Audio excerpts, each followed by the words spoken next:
Il y a eu au total 22 superviseurs, 5 coordonnateurs régionaux et un coordonnateur national, ce qui fait au total 28 agents de santé qui ont joué le rôle de supervision et de coordination au niveau des GSE.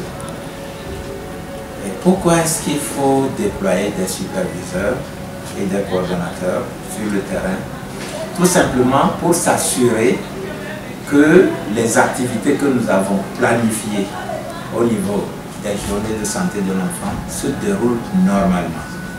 Ça c'est un de deux, pour essayer de doper, c'est-à-dire motiver les équipes sur place pour que les interventions planifiées pour les GSE soient effectivement mises en œuvre. Plus de 5000 agents de santé ont été déployés sur le terrain, comprenant les superviseurs et coordonnateurs au nombre de 28, au niveau régional, 20 superviseurs régionaux ont été déployés, au niveau de district, 176 superviseurs régionaux ont été déployés, et au niveau de la mise en œuvre des interventions en rapport avec les GSE, il y a plus de 5000 agents, notamment les agents de santé communautaire, qui ont été déployés, de même que des infirmiers chefs de poste qui ont joué le rôle de vaccinateurs et de chefs d'équipe. Donc par rapport au point fort, donc vous voyez qu'il y a la disponibilité du personnel, étant donné que tout ce personnel-là a été mobilisé durant, disons, les 4 jours de mise en œuvre. Et pour la suite, nous avons mobilisé surtout les superviseurs et les coordonnateurs pour l'évaluation rapide des résultats de ces interventions.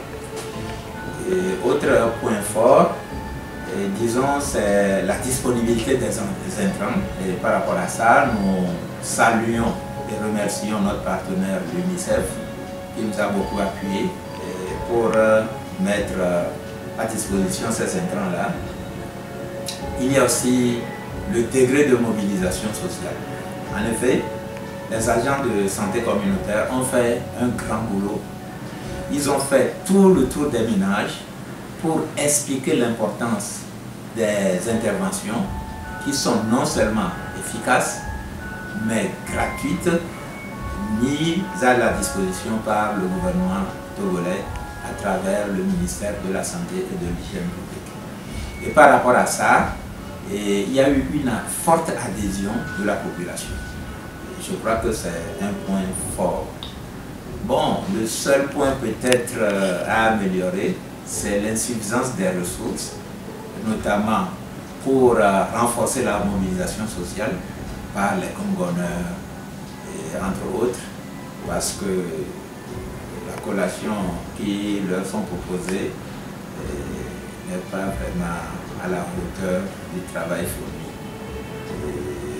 Autre insuffisance peut-être par rapport à ça, c'est la réticence de certains parents, et notamment au niveau des écoles privées, qui pensent que ces interventions-là ne valent pas la peine, parce que les enfants sont suivis dans les formations sanitaires privées et ces enfants-là sont déjà protégés par les maladies cibles des interventions des journées de santé de l'enfant.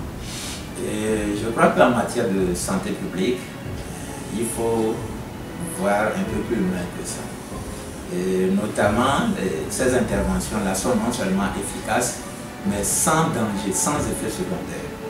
Notamment la supplémentation en vitamine A, et qui se fait une fois tous les 6 mois pour que l'enfant ait un stock de vitamine A assez important pour faire face à d'éventuels déficits ou bien insuffisances en vitamine A. Et il en est de même pour le déparasitage.